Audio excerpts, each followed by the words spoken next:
पिया तू अब तो आजा।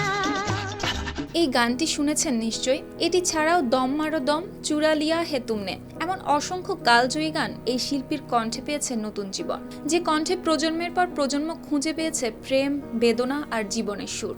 সেই কণ্ঠ আজ নীরব। 92 বছর বয়সেও সুরের ভুবনে দীপ্তি ছড়িয়ে না ফেরার দেশে পাড়ি জমালেন ভারতীয় সঙ্গীতের কিংবদন্তি আশা ভোসলে। রোববার দুপুর 12টার দিকে মুম্বাইয়ের একটি হাসপাতালে শেষ নিঃশ্বাস ত্যাগ করেন তিনি। পরিবারের পক্ষ থেকে মৃত্যুর বিষয়টি নিশ্চিত করেছেন তার ছেলে আনন্দ ভোসলে। दम मारो दम।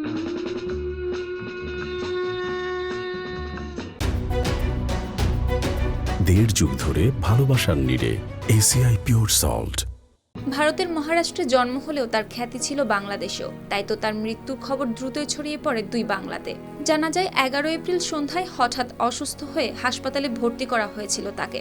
শুরুতে হৃদরোগে আক্রান্ত হওয়ার খবর এলেও পরে পরিবার জানায় চরম ক্লান্তি ও বুকে সংক্রমণের কারণেই তার শারীরিক অবস্থার অবনতি ঘটে। শেষ পর্যন্ত আর বাঁচানো গেল না এই কিংবদন্তিকে। चुरा लिया है तुमने जो दिल को। 8 দশকেরও বেশি সময় ধরে সঙ্গীতের আকাশে উজ্জ্বল নক্ষত্র ছিলেন তিনি। শাস্ত্রীয় সঙ্গীত থেকে গজল, পপ থেকে ক্যাবারে, প্রতিটি ধারাতেই ছিল তার অনায়াস বিচরণ। একাধিক ভাষায় হাজার হাজার গান গেয়ে তিনি হয়ে উঠেছিলেন বিশ্বের অন্যতম সর্বাধিক রেকর্ড করা শিল্পীদের একজন।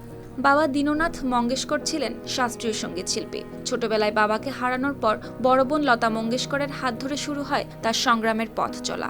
সঙ্গীত জগতে শুরুটা সহজ ছিল না। মূলধারার বাইরে ছোট বাজেটের সিনেমায় গান গেয়ে ধীরে ধীরে নিজের জায়গা তৈরি করেন তিনি। তবে 1960-এর দশকে এসে বদলে যায় সবকিছু। বিশেষ করে তিসরি মঞ্জিল সিনেমার গান তাকে এনে দেয় ব্যাপক পরিচিতি ও সাফল্য।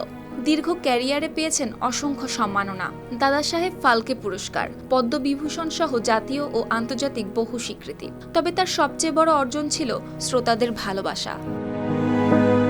শুক্তি রায়, RTV।